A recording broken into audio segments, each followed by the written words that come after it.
You know, it really is difficult for me. I asked the group a few months back, each one of the members, I said, after 30 years, for 4 of them anyway, 20 for Scott, I said, why is it you still do it? Why is it that you keep going?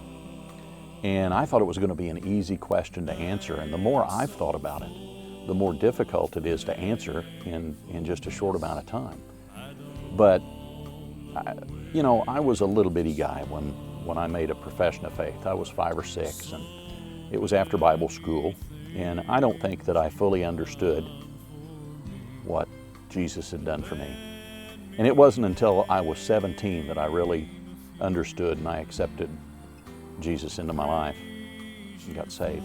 And then when I was 22, I'd sung in a couple of groups. And at 22, I had decided that, I could never ever sing again. My life has taken such a turn, and I'm such a poor example of a Christian, and I just didn't believe that He would ever use this clay again. I thought I was broken to the point where I couldn't ever be reused. And I had absolutely the worst day of my life. And I thought I was pretty well done at 22. And the very next morning, after the worst day of my life, I got a phone call from one of the shows down in Branson that was owned by a couple of Christian men, and they wanted to know if I'd like to come down and try out for the quartet. And I did, and I spent 4 years, or almost 4 years in Branson, singing with a country gospel variety show, and the Lord took that time to pick me up and hold me close and teach me how much He loved me. He taught me that He hadn't thrown the clay away. So anymore,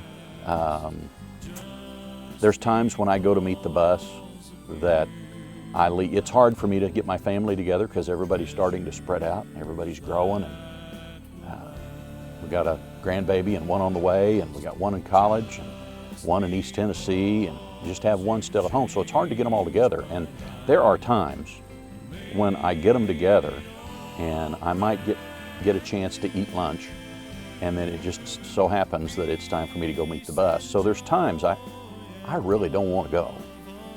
But I go not because I want to sing, I want to be seen.